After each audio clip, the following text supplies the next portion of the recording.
subject code 102 managerial economics from the second unit same. Next topic is demand forecasting. Today we will discuss about the forecasting of demand. First of all we should know the meaning of demand forecasting. Demand forecasting का क्या मतलब होता है? So students, we all know that the future is totally uncertain. हमें नहीं मालूम है कि फ्यूचर क्या है या कितनी सारी अनसर्टेनिटीज फ्यूचर के साथ क्या होती है, जुड़ी हुई रहती है। हमें किसी ने नहीं देखा है कि फ्यूचर में क्या होने वाला है। अब बिजनेस के सेंस की भी हम बात करें तो सेम चीज बिजनेस में भी अप्लाई होती है कि कि जो बिजनेस है वो बिजनेस में होने वाली profit loss, market conditions, customers taste and preference, each and everything is totally uncertain, सब कुछ अनिश्चित होता है। तो बात जब आती है demand forecasting, so why it is essential for a businessman, क्यों एक बिजनेसमैन के लिए डिमांड को फोरकास्ट मतलब मांग का पूर्वानुमान लगाना जरूरी हो जाता है। क्या डिमांड फोरकास्टिंग से आने वाली प्रॉब्लम या फ्यूचर में होने वाली अनसर्टेनिटीज से बचा जा सकता है? तो जब भी हम बात करते हैं डिमांड फोरकास्टिंग की, that means many things, many ways are there through which we can forecast the demand, that what really market are having such types of requirement क्या मार्केट में, मीन्स मार्केट में रहने वाले कस्टमर यानी कि हम को वो सारी प्रोडक्ट की सर्विसेज की नीड है, क्या हमारी वांट्स है, क्या हमारी नेसेसिटी है, इन सारी चीज को पर्टिकुलर प्रोडक्ट के सेंस में क्या किया जाता है, उसकी डिमांड को फोरकास्ट किया जाता है, उसकी मांग का पूर्वानुमान लगाया जाता है कि भाई अगर हम कोई प्रोडक्ट मार्केट में लेकर आ रहे हैं, अगर कोई एग्जिस्टिंग प्रोडक्ट है तो उसकी अभी क्या डिमांड चल रही है, क्या कोई कस्टमर हमारे प्रोडक्ट से डिस्ट्रैक्ट तो नहीं हो गए हैं, प्रोडक्ट की जो डिमांड अभी तक आ रही थी क्या वो कुछ घट तो नहीं गई है, या अगर बढ़ गई है तो उसके लिए क्या करना है। तो स्टूडेंट्स ये सारी चीजें किसमें फुलफिल की जाती है, with the help of demand forecasting. जैसे प्रोडक्ट से होने वाला प्रोडक्ट की जो डिमांड है, ऐसे ही उससे होने वाला प्रॉफिट, उस प्रोडक्ट का प्रोडक्शन, ठीक है, सभी चीज क्या होती है, अनसर्टन होती है। तो ये तो हो गया डिमांड ऑफ फोरकास्टिंग का मीनिंग। अब हम आगे चलते हैं हमारे नेक्स्ट टॉपिक पे, वो है ऑब्जेक्टिव ऑफ डिमांड फोरकास्टिंग, कि डिमांड फोरकास्टिंग का क्या उद्देश्य होता है, या जो मांग का पूर्वानुमान लगाया जाता है उसके क्या क्या ऑब्जेक्टिव होते हैं। तो स्टूडेंट ये ऑब्जेक्टिव को टू कैटेगरीज में डिवाइड किया गया है। एक तो मांग की जो पूर्वानुमान होता है वो होता है शॉर्ट टर्म के लिए, मतलब कम समय के लिए मांग का पूर्वानुमान लगाया जाता है, डिमांड फोरकास्टिंग की जाती है for a short term. On the other hand for a long time of period, long term के लिए डिमांड को क्या किया जाता है, फोरकास्ट किया जाता है। तो दो उद्देश्य हैं यहाँ पर मांग के पूर्वानुमान की या डिमांड फोरकास्टिंग के।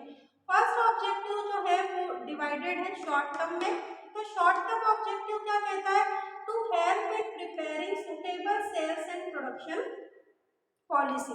प्रोडक्शन एंड सेल्स पॉलिसी जब भी बनाई जाती है तो पहला उद्देश्य शॉर्ट टर्म के लिए क्या होता है कि जो भी सेल्स से रिलेटेड पॉलिसी बनाई जा रही है या जो भी प्रोडक्शन से रिलेटेड पॉलिसी बनाई जा रही है वो क्या हो, वो इस तरीके से प्रिपेयर की जाए कि उससे जो भी हम कमाना चाहते हैं या जो भी हमारा गोल है, जो भी हम गोल अचीव करना चाहते हैं वो प्रॉपर सिस्टमेटिक वे में हो, मतलब कम समय के लिए, कम टाइम पीरियड के लिए production as well as sales policy को क्या किया जाता है, प्रिपेयर किया जाता है कि भाई आने वाले 3 महीने में हमको इतना प्रोडक्शन करना है, उससे हमें इतने नंबर ऑफ प्रोडक्ट्स मिलेंगे, फिर इन नंबर ऑफ प्रोडक्ट्स को हमको विद इन 1 मंथ क्या कर देना है, पूरा सेल आउट कर देना है। तो ये जो सारी पॉलिसीज हुई, ये पहला ऑब्जेक्टिव कहता है डिमांड फोरकास्टिंग का। सेकेंड ऑब्जेक्टिव कहता है to ensure the regular supply of raw material. Regular supply बोले तो कि जो भी रॉ मटेरियल जिससे प्रोडक्शन किया जाता है, हमको मालूम है कि रॉ मटेरियल अवेलेबल नहीं होगा तो प्रोडक्शन तुरंत रुक जाएगा, तो ये भी कंफर्म करना, ये भी तय कर लेना कि भाई जो रॉ मटेरियल हमें लगने वाला है उसकी सप्लाई रेगुलर हो, जो भी हमारा सप्लायर है वो कंटिन्यू हमारे रॉ मटेरियल को जो हमारे प्रोडक्शन में लग रहा है उसकी कंटिन्यू उसका सप्लाई करते रहे। ये सेकेंड ऑब्जेक्टिव किसका हो गया, शॉर्ट टर्म का। Then third short term objective of demand forecasting set to ensure best utilization of machineries, whatever whichever so many machineries is available in your organization, so you have to use at a maximum as a optimum level। जो भी machineries आपके पास available है उनका पूर्ण से पूर्ण क्या किया जाए, अधिक से अधिक उनका उपयोग किया जाए। मतलब ऐसा नहीं है कि बेवजह मशीनरी चल रही है, प्रोडक्शन रुका है, फिर भी मशीनरी जो है वो चालू हुई है। तो इस तरीके से जो वेस्टेज होता है उसको रोकना है और ये कोशिश करनी है कि ज़्यादा से ज़्यादा स्तर तक आप मशीन को क्या कर सके, यूज़ कर सके। Next objective set to determine financial requirement. Financial requirement मतलब पैसों से संबंधित जो भी आवश्यकताएं आपको होती हैं उनको पहले से क्या करके रखना, डिटरमाइन करके रखना कि भाई इन इन्वेस्टमेंट में या इन प्रोडक्ट की खरीदारी पे या रॉ मटेरियल में या जितने भी होने वाले खर्चे हैं उनके लिए पहले से जो मनी होती है उसका पूर्णतः क्या क्या करके रखा जाए, बंदोबस्त करके रखा जाए। तो it is also determined that the financial requirement which is needed for the various managerial activity. It may be called the production related, the advertising, selling related, purchase, many activities are there जिसके लिए पैसों की जरूरत लगती है। तो ये भी पहले से फिक्स हो कि जो भी फाइनेंशियल रिक्वायरमेंट लगने वाली है वो पहले से फुलफिल हो चुके हैं। फिर to eliminate the problem of under और ओवर प्रोडक्शन। आप कितनी भी प्लानिंग कर लें, आप कितने भी सॉल्यूशन ढूंढ लें, पर कई बार ऐसा होता है प्रोडक्शन जब भी कर रहे होते हैं एम्प्लॉयज़ या कंपनी में जब भी प्रोडक्शन चल रहा होता है तो उसमें बहुत सारे प्रॉब्लम्स को फेस करना पड़ सकता है। अब ये जो प्रॉब्लम आने वाली रहती है या हमें पता होता है कि भाई चलो सीज़न चेंज हो गया। अब सीज़न चेंज होने से प्रोडक्शन के ऊपर क्या हो रहा है कि मान लो कि बहुत हेवी रेन हो रही है और हेवी रेन के कारण प्रोडक्शन रुका हुआ है। तो डिमांड फोरकास्टिंग जब आप कर चुके हैं या किसी भी चीज़ का पूर्वानुमान आप लगा चुके हैं तो आप ये भी तय कर चुके होते हैं कि क्या क्या प्रॉब्लम्स फेस करनी पड़ सकती है ड्यूरिंग द प्रोडक्शन। तो डिमांड फोरकास्टिंग के थ्रू आप क्या कर सकते हैं कि भाई मालूम है कि रेनी सीजन आने वाला और हमारे इधर बहुत बारिश होती है, तो आप उस प्रोडक्शन जो उस दौरान होने वाला है उसको आप पहले से ही करके रख लें। तो आपने क्या कर दिया कि the problem which have came over और under the production you eliminated it already. आपने उसको पहले से ही क्या कर दिया, प्रॉब्लम को एलिमिनेट कर दिया कि जो भाई प्रोडक्शन आप रेनी सीजन में करते या भारी वर्षा के कारण आपका प्रोडक्शन रुक गया होता तो आपने पहले से ही उस प्रोडक्शन को करके रख लिया। आने वाले समय में अगर आपका प्रोडक्शन रुक भी जाता है तो आपके सप्लाई में प्रॉब्लम नहीं आएगी। तो this all about the short term objective of demand forecast. अब लॉन्ग टर्म ऑब्जेक्टिव क्या होता है डिमांड फोरकास्टिंग का समझ लेते हैं। लंबे समय के लिए तय किए जाने वाले जो उद्देश्य है उसमें पहला होता है to plan long term production. That means कि लंबे समय के लिए प्रोडक्शन को क्या किया जाता है, सेट किया जाता है कि कितना प्रोडक्शन हमको आने वाले समय में करके रखना है जिससे मार्केट में हम कंटिन्यू क्या कर पाए, हमारे प्रोडक्ट की डिलीवरी कर पाए, सप्लाई उसकी रुके ना। तो लॉन्ग टर्म के लिए प्रोडक्शन से रिलेटेड प्लान को बनाया जाता है। Then to plan plant capacity कि हमारे प्लांट की कितनी कैपेसिटी है, कितना प्रोडक्शन किया जा सकता है, किस प्रोडक्शन में क्या प्रॉब्लम आ सकती है। तो ये जितनी भी चीज़ होती है ये भी आने वाले लंबे समय के लिए पहले से ही फोरकास्ट किया जाना चाहिए। Then to determine an appropriate dividend policy. Determine dividend policy समझ लीजिए कि what you earn as a profit कि बिजनेसमैन जो भी प्रॉफिट के तौर पर अर्न करता है उसमें से एक हिस्सा वो अपने पास रखकर री इन्वेस्टमेंट के लिए जो बचा हुआ हिस्सा होता है उसको डिविडेंड के तौर पे क्या कर देता है, अपने एम्प्लॉयर्स को बांट देता है अपार्ट फ्रॉम द सैलरी। ठीक है, सैलरी के अलावा जो प्रॉफिट होता है, जैसे बिजनेसमैन ने सोचा भाई कि इस बार हमको 5 लाख का प्रॉफिट होगा। अब 5 लाख का प्रॉफिट नहीं होते हुए बिजनेसमैन को हो गया 7 लाख का प्रॉफिट। तो ये जो रिमेनिंग 2 लाख है जो कि उसने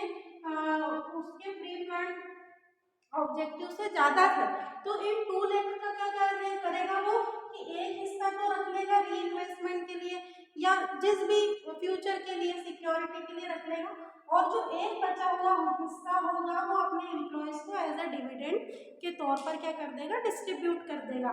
तो लॉन्ग टर्म ऑब्जेक्टिव में एक क्या होता है पॉइंट कि to determine an appropriate dividend policy, जो भी डिविडेंड पॉलिसी बनाई जाएगी कि भाई आधा हिस्सा बांटना है या 1/3 या 1/4 हिस्सा में हमें हमारे प्रॉफिट का हमारे एम्प्लॉयज को बांटना है, तो ये हो गई आपकी डिविडेंड पॉलिसी।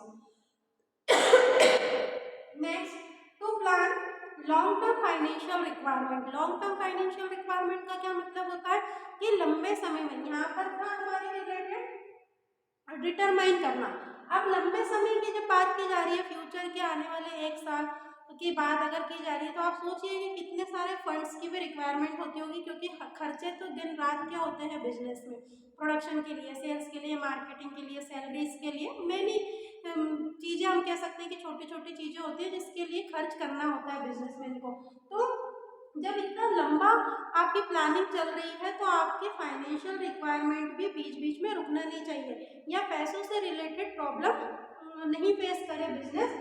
इसके लिए ही पहले से प्लान की जाती है कि कितने ओवरऑल बजट, जो कि मैंने पहले भी कुछ वीडियोस में बताया है कि बजट के पहले से ही सब कुछ तय कर लिया होता है, तो वही यही फाइनेंशियल रिक्वायरमेंट्स है कि भाई इतने प्रोडक्शन में इतने का खर्चा आ सकता है, ये रॉ मटेरियल, ये कस्टमर को हायर करना है, सैलरी देना है, बहुत सारी चीज़ें, तो वो इसके साथ एसोसिएट होती है।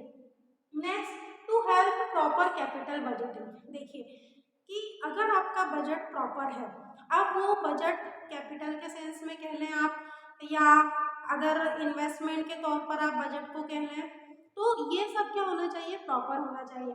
क्योंकि कैपिटल बजटिंग जब भी आप कर रहे होते हैं, दैट मीन्स कि आप अपने पूंजी से संबंधित बजट को फिक्स कर रहे होते हैं कि भाई 6 महीने पहले अगर मैंने मशीनरी खरीदी थी, जो कि मेरी फिक्स्ड एसेट्स है, मेरी फिक्स कैपिटल है, तो मैं अब आने वाले कितने समय बाद नई मशीनरी की मुझको क्या लगेगी, नीड लगेगी या नहीं लगेगी। तो ये होता है आपकी कैपिटल बजटिंग से रिलेटेड एक इम्पॉर्टेंट, एक महत्वपूर्ण निर्णय, डिसीजन, जो कि लॉन्ग टर्म ऑब्जेक्टिव में फुलफिल किया जाता है, because here you are doing the demand forecasting, कि भाई आपने पता करा कि आने वाले 6 महीने में आपकी प्रोडक्ट की डिमांड एकदम से बढ़ने वाली है। अब 6 महीने की प्लानिंग आपको आज से ही करनी है लॉन्ग टर्म में लेकर, तो भाई जब डिमांड बढ़ने वाली है, दैट मीन्स प्रोडक्शन बढ़ाना होगा। प्रोडक्शन बढ़ाना होगा तो हो सकता है कि अभी मशीनरी 2 हो आपके पास, अब आपको आने वाले टाइम में 4 मशीनरीज की रिक्वायरमेंट है। तो यहाँ पर जो आप कैपिटल बजटिंग कर रहे हैं, मैंने पहले भी कहा था कि वो इन्वेस्टमेंट बजटिंग हो सकती है, आपकी फिक्स असेट्स, आपकी वेरिएबल असेट्स से रिलेटेड बजटिंग हो सकती है।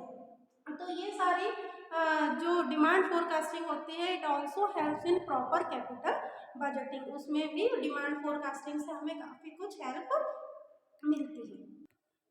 Now the next topic is the process of demand forecasting, or we can say the steps involved in the demand forecasting method. So whenever we are forecasting the demand, so here is some process which is required for whenever while we are forecasting the demand, और कुछ steps है जो demand forecasting में क्या होती है, involve होती है। So student, the first steps of demand forecasting said about the determine the purpose for which forecasting are used. First of all, whenever you go through the forecasting of demand, so you should know about the purpose of forecasting, कि भाई आप जो forecast करने जा रहे हैं या जो आप पूर्वानुमान मांग का लगाने जा रहे हैं, उसके पीछे का पर्पस क्या है, उसके पीछे क्या रीज़न है कि डिमांड फोरकास्टिंग की रिक्वायरमेंट क्यों है, ज़्यादा सेलिंग के लिए है या कॉम्पिटिटर की स्ट्रेटजीज को जानने के लिए है। तो फर्स्ट ऑफ ऑल पहले तो डिटरमाइन किया जाता है कि forecasting by it should be use, वो क्यों यूज की जा रही है। Then sub divide the demand forecasting programme into the small part, है ना, जितने भी जो डिमांड फोरकास्टिंग के जो प्रोग्राम्स होते हैं, इट इज सब divided into the sales territories और the small small small parts में उनको क्या कर दिया जाता है, उनको सब डिवाइड कर दिया जाता है, उनको अलग अलग छोटे छोटे हिस्सों में क्या किया जाता है, फोरकास्टिंग प्रोग्राम को बांट दिया जाता है कि भाई ये एक एरिया है, एरिया या जोन वाइज बांट दिया, टेरिटरीज क्षेत्रों के अनुसार बांट दिया जाता है कि ए क्षेत्र है और इस ए क्षेत्र में सेल्स कितनी हो रही है, तो अब जो फोरकास्टिंग की जाएगी उस पर्टिकुलर ए एरिया के लिए की जाएगी, तो इसको सब डिवाइडेशन बोलते हैं डिमांड फोरकास्टिंग प्रोग्राम का। Then determine the factors affecting the sales of the product. अब ये सेल्स प्रोडक्ट को सेल करने आप जा रहे हैं तो बहुत सारे फैक्टर्स होते हैं जो क्या करते हैं आपकी सेलिंग को अफेक्ट करते हैं। It may be related or the causes may be which is affecting that the price, the competitors rate, तो ये सारी चीज़ें होती हैं जिसके कारण आपको ये पता लगाना होता है फोरकास्टिंग करते समय, पूर्वानुमान लगाते समय कि जिस भी प्रोडक्ट की आप सेल कर रहे हैं उसको कितने सारे फैक्टर्स किस किस तरीके से क्या कर रहे हैं, अफेक्ट कर रहे हैं। Select the forecasting method. Next topic जो हमारा होगा वो मेथड्स से रिलेटेड ही होगा। तो जब आप फोरकास्टिंग करने जाते हैं एज अ मैनेजर तो आपको एक सिलेक्टिव मेथड आपको एक सिलेक्ट करनी पड़ती है कि भाई इस मेथड के थ्रू हम क्या करेंगे, हमारे प्रोडक्ट की डिमांड को, हमारे प्रोडक्ट की मांग को हम पूर्वानुमान लगाएंगे। तो कौन सी मेथड आपको यूज करना है ये भी उस प्रोसेस का स्टेप का हिस्सा होता है। Then study the activity of the competitor.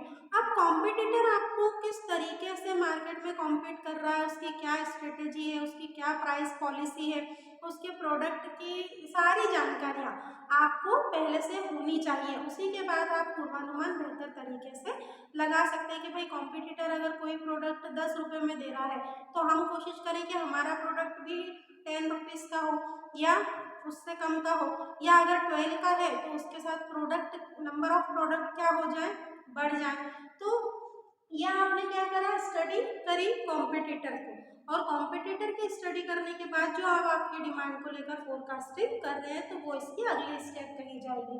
अगला prepare sales estimate after collecting data.